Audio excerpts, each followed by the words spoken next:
Salam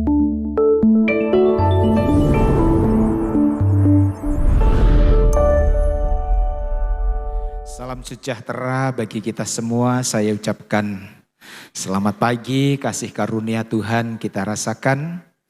Sepanjang minggu kebaikan, cinta Tuhan kita rasakan. Tuhan Yesus memberkati. Tema khotbah pada saat ini yaitu milikilah pengalaman loteng Yerusalem. Milikilah pengalaman kamar loteng Yerusalem. Kalau berbicara tentang kamar Yerusalem atau kamar loteng Yerusalem, tentu kita sudah tahu bagaimana pengalaman 120 murid-murid berdoa sehati, di situ kuasa Tuhan atau Roh Allah dinyatakan. Dan saya rindu kita semua yang hadir pada saat ini walaupun tidak seberapa, kita mengalami pengalaman loteng Yerusalem. Atau barangkali saudara sudah mengalami pengalaman ini. Minta terus diperbaharui. Sehingga kekuatan Roh Kudus itu terus mengalir dalam hidup kita. Kita lihat Alkitab kita di dalam Kisah Para Rasul pasal yang keempat. Kisah Para Rasul pasal yang keempat mulai dari ayat yang pertama. Saudara simak baik-baik Alkitab atau saudara dapat melihat di depan di sini. Ketika Petrus dan Yohanes sedang berbicara kepada orang banyak, mereka tiba-tiba didatangi imam-imam dan kepala pengawal bait Allah serta orang-orang Saduki. Orang-orang itu sangat marah karena mereka mengajar orang banyak dan memberitakan bahwa dalam Yesus ada kebangkitan dari antara orang mati. Mereka ditangkap dan diserahkan ke dalam tahanan sampai keesokan harinya. Karena hari telah malam. Nah, puji Tuhan saudara. Ada begitu banyak, saudara sering saya melihat ada begitu banyak orang mengeluh. Karena tidak memiliki talenta seperti orang lain. Ada begitu banyak orang mengeluh karena tidak memiliki bakat sebesar orang lain. Ada begitu banyak orang mengeluh karena tidak memiliki kemampuan-kemampuan seperti temannya, seperti tetangganya, seperti saudaranya.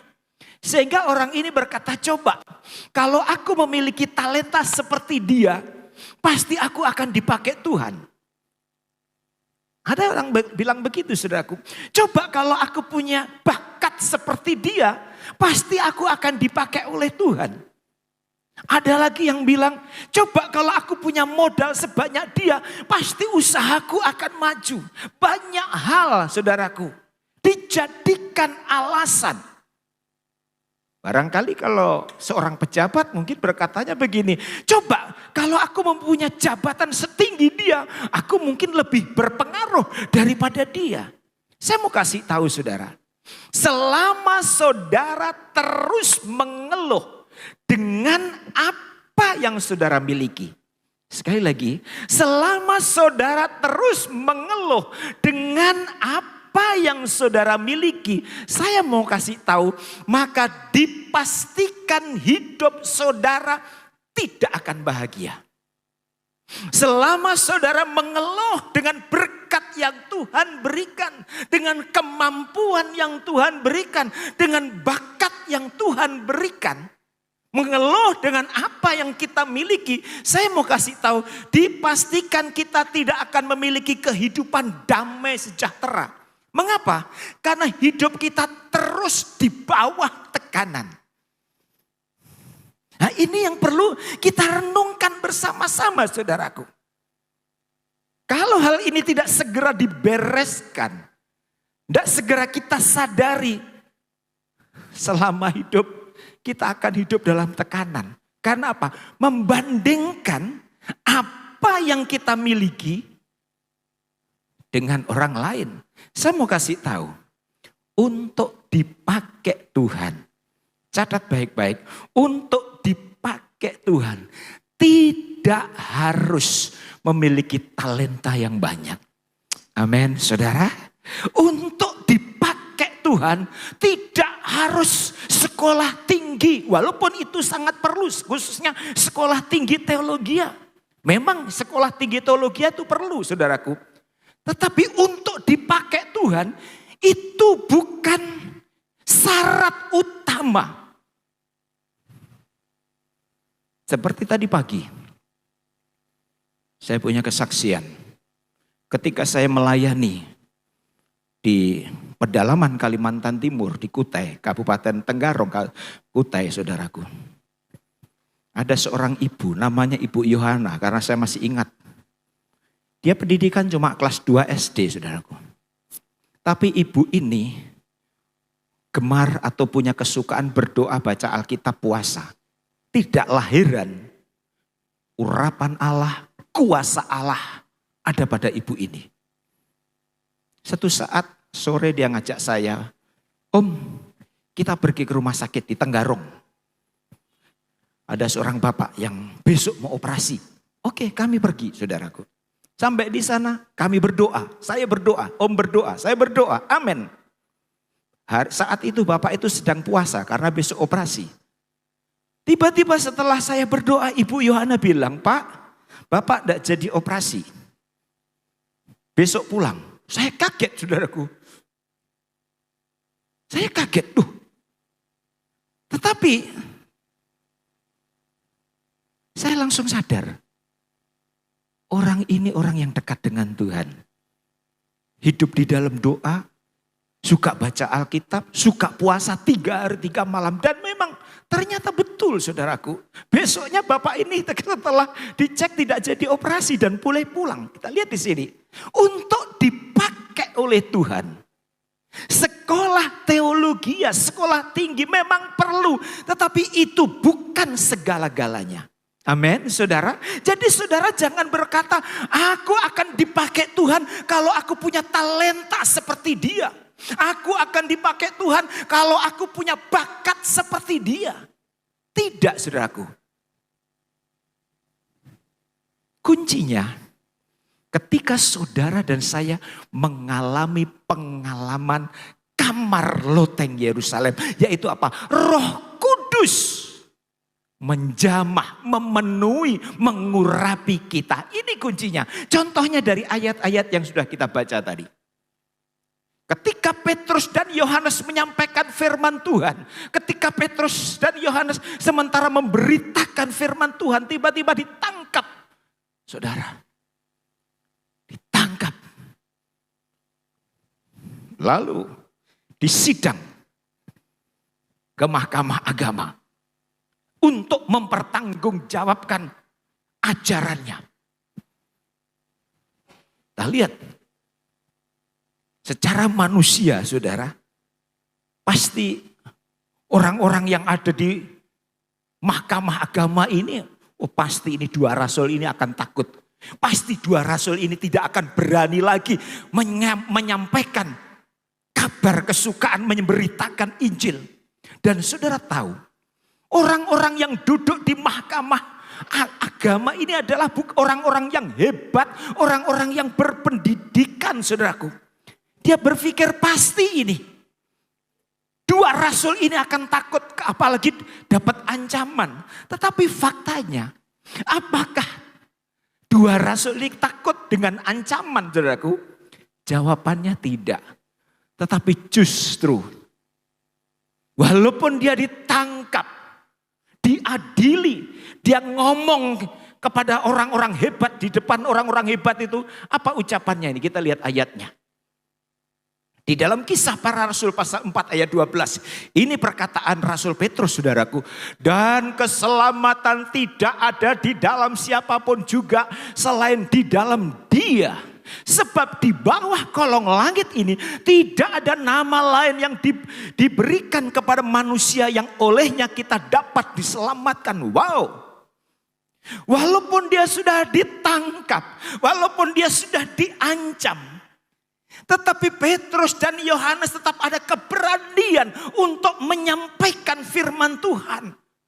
Dikasih tahu bahwa di dalam kolong langit itu tidak ada nama lain yang mampu menyelamatkan selain nama Yesus. Wow, saudaraku.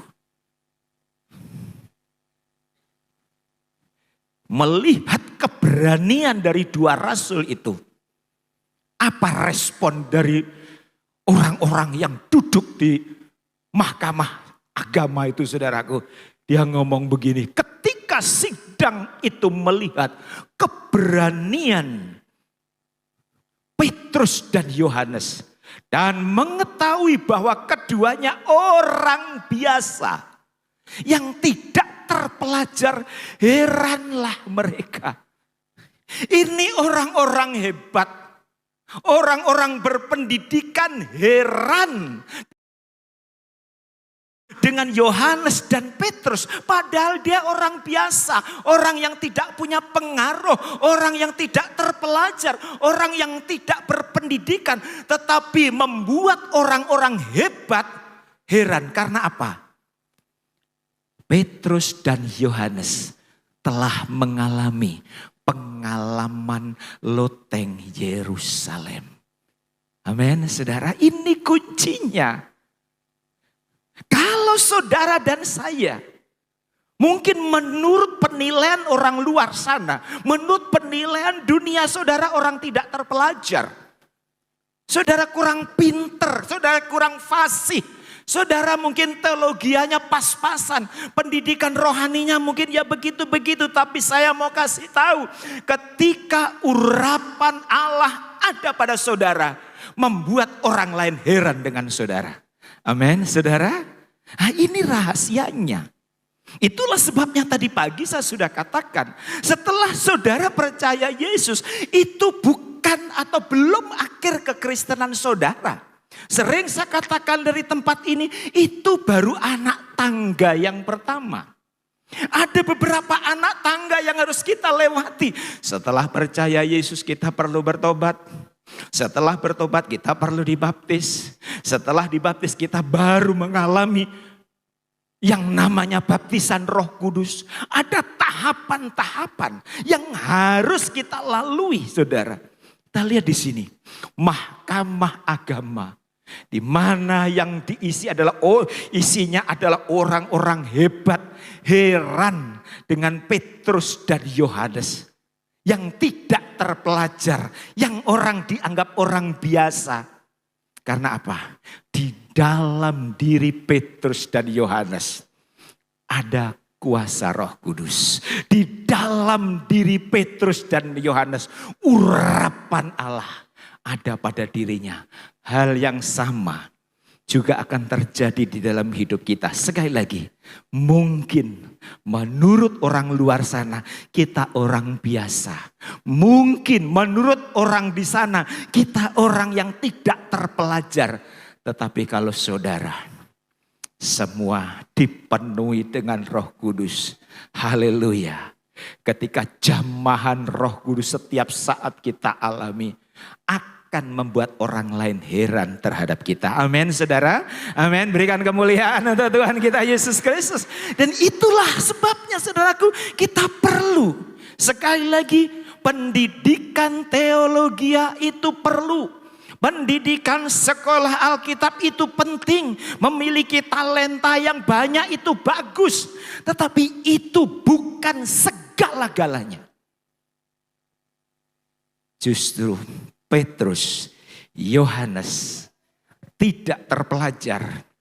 Orang biasa membuat mahkamah agama gentar. Membuat mahkamah agama heran. Nah ini jadi kesimpulannya. Walaupun kita memiliki talenta yang sederhana, bakat yang tidak terlalu menonjol, tetapi kalau urapan Allah ada pada kita, kita mengalami pengalaman loteng Yerusalem, saya yakin dan percaya kuasa Tuhan akan menyertai kita. Coba kita akan lihat contohnya di dalam Hakim-Hakim pasal yang ke-15. Saat Simson dikepung oleh ribuan orang Filistin. Bukan cuma 100 untuk menangkap Simson. Bukan untuk cuma 200, 300. Tapi Alkitab katakan ribuan orang Filistin. Secara manusia pasti Simson akan kalah. Apalagi pada waktu itu. Simson sementara diikat, saudaraku. Sama bangsanya sendiri, sama orang Israel. Untuk diserahkan kepada orang Filistin. Bayangkan, saudaraku.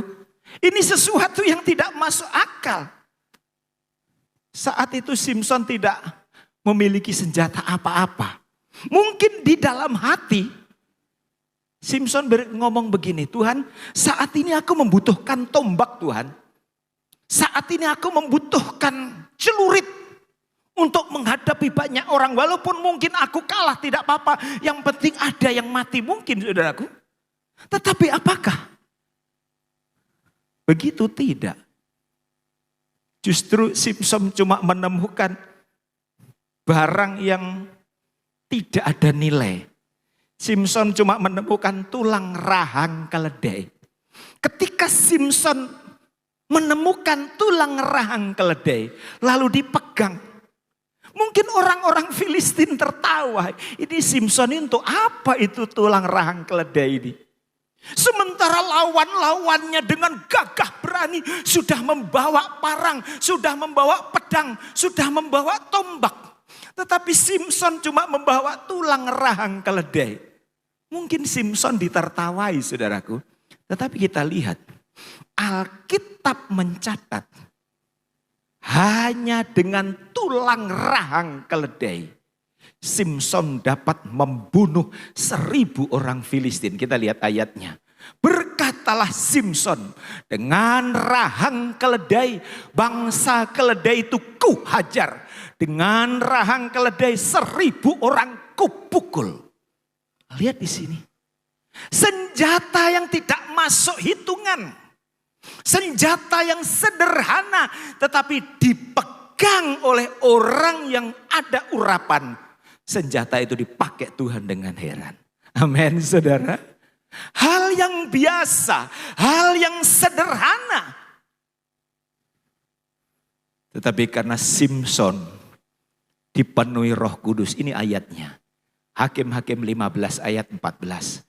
Setelah ia sampai ke Lehi dan orang-orang Filistin mendatangi dia dengan bersorak-sorai. Wah, senang saudaraku. Wah, karena Simson pada waktu itu dalam kondisi terjepit saudara. Maka berkuasalah Roh Tuhan atas dia. Dan tali-tali pada tangannya menjadi seperti batang rami yang telah habis dimakan api. Dan segala pengikatnya hancur tanggal dari tangannya. Simson diikat saudaraku bukan cuma dengan tali rafia, rumput Jepang, tapi dengan tali besar yang baru diikat. Tapi Alkitab katakan saudaraku, tali-tali yang kuat, yang baru saudaraku, itu tadi dikatakan tali-tali itu seperti batang rami yang telah habis dimakan api. Saudaraku, kayaknya gampang sekali memutuskan. Karena apa? Sekali lagi, Roh Tuhan ada dalam pribadi Simson. Dengan kata lain, kalau Roh Tuhan itu bekerja, ada, memimpin, menguasai kita, kekuatan kita yang lemah ini akan diberikan berlipat-lipat ganda oleh Tuhan. Dikalikan berlipat-lipat ganda oleh Tuhan. Amin saudara. Hanya dengan tulang rahang keledai. Dan itu membuat orang Filistin tertawa saudaraku. Tetapi kita lihat di tangan orang yang penuh dengan Roh Kudus. Di tangan orang yang pernah mengalami pengalaman kamar loteng Yerusalem yang sederhana menjadi alat yang hebat. Amin saudara. Demikian juga dengan saudara dan saya. Mungkin kita punya talenta sederhana. Kemampuan biasa-biasa saja. Mungkin dunia tidak memperhitungkan keberadaan kita, tidak usah pusing. Kalau saudara mengalami pengalaman kamar loteng Yerusalem. Kalau saudara dipenuhi dengan Roh Kudus. Saudara akan menjadi orang-orang hebat. Alkitab katakan menjadi manusia baru. Manusia baru itu bukan wajahnya berubah, tidak. Tetapi ucapannya berubah, tingkah lakunya berubah. Hal-hal buruk itu berubah menjadi baik. Sehingga orang katakan menjadi manusia yang baru. Kalau Roh Kudus menguasai hidup kita. Ayo, saya dorong kepada jemaat, kepada kita semua yang hadir pada saat ini. Ayo, saya rindu. Kita bukan hanya percaya Yesus. Tadi pagi saya katakan, ketika saudara percaya Yesus, memang roh Allah tinggal di dalam kita. Kalau boleh saya gambarkan seperti gelas ini. Mungkin gelas plastik ini tubuh kita. Roh Allah mungkin ini air ini. Ketika kita percaya Yesus, Roh Kudus tinggal di dalam kehidupan kita. Tetapi ketika kita mengalami pengalaman loteng Yerusalem dipenuhi oleh Roh Kudus, air ini bukan hanya di dalam gelas, tetapi gelas ini di luarnya juga dipenuhi dengan air, sama dengan murid-murid. Ketika murid-murid percaya Yesus, saat itu juga murid-murid ada Roh Kudus. Roh Kudus tinggal di dalam kehidupan murid-murid. Tetapi nanti murid-murid dipenuhi oleh Roh Kudus ketika mengalami pengalaman di kamar loteng Yerusalem. 120 murid-murid berdoa dengan sungguh-sungguh sehati. Roh Allah hadir menguasai mereka. Dan mereka bisa berbahasa asing, berbahasa lidah. Bahasa yang diberikan oleh Roh Kudus. Nah ini satu doktrin GPDI. Roh Kudus tidak bisa diajarkan. Amin. Amin saudara. Jadi kalau seandainya ada hamba Tuhan. Dulu pernah ada datang di sini saudaraku, saya kaget. Bahasa Roh Kudus tidak bisa diajarkan oleh manusia. Dulu ada hamba Tuhan. Kalau kamu ingin dipenuhi dengan Roh Kudus, kamu ngomong aja. Nanti Roh Kudus akan datang. Tidak bisa. Kita menyembah. Nanti Roh Kudus yang memberikan bahasa baru. Amin, saudara. Ada yang sebelum dipenuhi Roh Kudus sudah sandal lama. Kapan sandal baru? Nah ini saudara, kita menyembah saja. Nanti Roh Kudus mau kasih bahasa apa? Kita ikuti. Jadi bahasa roh tidak diajarkan. Dan saya tidak pernah mengajarkan jemaat. Kalau kamu ingin dipenuhi Roh Kudus, ngomong begini, ngomong begitu. Tidak.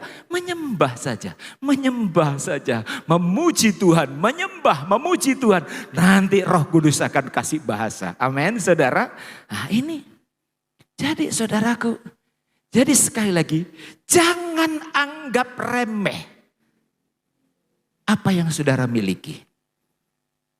Mungkin orang-orang di luar sana menganggap remeh bakatmu, menganggap remeh kemampuanmu, menganggap remeh pendidikanmu. No problem.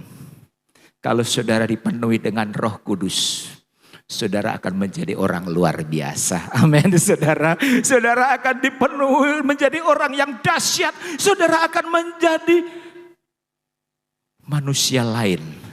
Sehingga seperti tadi mahkamah agama heran dengan kemampuan daripada kedua rasul ini. Dan bagi Tuhan saudaraku tidak sulit. Sekali lagi. Saya tekankan bagi Tuhan tidak sulit memakai yang kecil, memakai yang sederhana untuk hal yang luar biasa. Bagi Tuhan itu tidak sulit. Contohnya ketika dalam pelayanan ada 5.000 orang kelaparan. Ketika Yesus menghadapi 5.000 orang yang sementara lapar, Yesus tidak panik saudara. Yesus tidak panik. Yesus tidak mempersiapkan 10 ton. Apa ini? Mentega 10 ton. Apa ini? Tepung, tidak. Yesus tidak menyiapkan 1 ton ikan, tidak. Yesus bilang, di tempatmu ada apa? Oh ini cuma 5 roti dan 2 ekor ikan. Mari bawa sini. Dengan modal 5 roti dan 2 ekor ikan. Membuat 5.000 orang kekenyangan dan bahkan masih ada sisa. Jadi Yesus tidak panik saudaraku. Yesus dapat memakai yang kecil. Yesus dapat memakai yang sederhana. Karena apa? Roh Allah ada pada dirinya. Begitu juga dengan saudara. Kalau saudara sudah mengalami pengalaman loteng Yerusalem, wow, saudara akan heran. Kesaksianmu akan membuat orang lain tercengang-cengang. Saudara bekerja dengan kekuatan Roh Kudus. Inilah yang Tuhan inginkan, saudaraku. Ayo. Kalau saudara mungkin selama ini belum mengerti akan hal ini. Atau barangkali saudara yang penting aku percaya Yesus. Mari naikkan imanmu. Ada tahapan yang harus kita naiki lagi. Ada tahapan yang harus kita jalani lagi. Ayo kita rindu dipenuhi dengan Roh Kudus. Karena apa? Roh Kudus itu sudah dijanjikan kepada kita. Di dalam Kisah Para Rasul pasal 1 ayat 8. Kamu akan menerima kuasa kalau Roh Kudus turun atas kamu. Dengan kata lain, jangan ngomong tentang kuasa Allah kalau Roh Kudus belum turun atas hidup kita. Nah ini saudaraku, jadi sekali lagi, bagi Tuhan tidak sulit memakai yang sederhana, memakai yang kecil. Kalau Roh Kudus bekerja akan membuat orang lain tercengang. Contoh yang satu lagi, pertandingan antara Goliat dengan Daud. Wow, saudara, tentu kisah ini sudah tidak asing lagi. Saudara tahu, apa senjatanya Daud ketika melawan Goliat? Apakah Daud membawa lembing? Apakah Daud membawa tombak? Tidak. Daud cuma membawa ketepel sama 5 batu kecil licin diambil dari sungai, diambil cuma senjata Daud, saudaraku, cuma ketepel sama batu kecil-kecil 5 biji. Ketika Daud bawa ketepel, Goliat heran, "Hei Daud, kamu ini mau usir anjing atau mau perang?" Ditertawakan oleh orang-orang Filistin, senjata yang sederhana. Senjata yang tidak masuk hitungan. Mungkin senjata ini tidak mematikan, paling bikin sakit aja. Mungkin itu pikirnya Goliat. Kamu ini mau perang atau mau cari anjing? Kok cuma bawa ketepel atau mungkin cari burung? Dulu pada waktu kami kecil cari burung bawa ketepel, saudara. Nah itu. Tetapi kita lihat senjata yang sederhana. Senjata yang tidak masuk hitungan. Yang katanya mungkin tidak membahayakan. Tetapi kalau dipegang oleh orang yang diurapi, itu menjadi senjata yang dahsyat. Amin, saudara. Itu menjadi senjata yang luar biasa. Dan ketika Daud ketemu dengan Goliat, Daud tidak sembunyi-sembunyi, saudara. Daud tidak mengendap-ngendap, saudaraku. Tetapi apa kata firman Tuhan? Di dalam 1 Samuel pasal 17 ayat 48. Ketika orang Filistin itu bergerak maju untuk menemui Daud, maka segeralah Daud berlari ke barisan musuh. Daud tidak mengendap-ngendap, Daud tidak sembunyi, tetapi dengan gagah berani dia lari, saudaraku. Satu fokus, yaitu membunuh Goliat. Mengapa Daud kok begitu yakin bisa membunuh Goliat hanya dengan ketepel, saudaraku? Sekali lagi, ini jawabannya. Di dalam 1 Samuel pasal 16 ayat 13. Samuel mengambil tabung tanduk yang berisi minyak itu dan mengurapi Daud di tengah-tengah saudaranya. Sejak hari itu dan seterusnya berkuasalah Roh Tuhan atas Daud. Ini rahasianya. Sama dengan Petrus dan Yohanes tadi. Saudaraku, yang tidak terpelajar, orang biasa karena mengalami urapan Roh Kudus membuat mahkamah agama kagum, heran, tercengang-cengang. Begitu juga dengan Simson yang dengan cuma tulang rahang yang tidak dianggap, tetapi karena urapan Allah dengan tulang rahang pun sanggup membunuh orang-orang Filistin. Begitu juga dengan Daud. Hanya dengan ketepel dan 5 batu licin saja sanggup membunuh Goliat. Karena apa? Urapan. Artinya apa? Hal sederhana, hal kecil, hal yang tidak masuk hitungan. Tetapi kalau yang memegang itu orang yang punya urapan Roh Kudus, telah mengalami pengalaman loteng Yerusalem. Maka yang kecil itu akan dipakai Tuhan dengan luar biasa. Amin saudara. Amin. Saudara rindu alami lawatan Tuhan siang ini? Siapa yang rindu alami lawatan Tuhan? Silakan angkat tangan. Haleluya. Sesuai dengan iman saudara, yang angkat tangan saudara akan alami urapan Tuhan. Ayo di hari-hari ini saudaraku, Tuhan tidak melihat kemampuanmu. Tuhan tidak melihat bakatmu. Tuhan ingin ketika engkau dijamah, dipenuhi dengan Roh Kudus, saudara akan mengalami hal-hal yang luar biasa. Kita lihat ayat yang terakhir. Efesus pasal 5 ayat 18. Dan janganlah kamu mabuk oleh anggur, karena anggur menimbulkan hawa nafsu. Tetapi hendaklah kamu penuh dengan Roh Kudus. Hendaklah kamu penuh dengan Roh Kudus. Ketika kita penuh dengan Roh Kudus, 9 karunia saudaraku. Kalau saudara membaca Alkitab itu ada 9 karunia. Karunia hikmat, karunia pengetahuan, karunia iman, karunia kesembuhan, karunia mujizat, karunia nubuat, karunia membedakan roh, karunia berkata-kata dalam roh, karunia menafsirkan bahasa roh. Wow. Itulah sebabnya seperti tadi pagi saya katakan, saudara kalau berdoa jangan minta aku Tuhan, aku ingin punya karunia nubuat, tidak perlu. Aku ingin punya karunia mujizat, tidak perlu. Saudara tinggal Tuhan penuhi saya. Penuhi saya. Karena apa? 9 karunia itu yang mengerjakan Roh Kudus saudaraku. Ketika saudara dipenuhi dengan Roh Kudus, otomatis nanti Tuhan akan kasih karunia. Terserah dari 9 karunia itu Tuhan mau kasih karunia apa.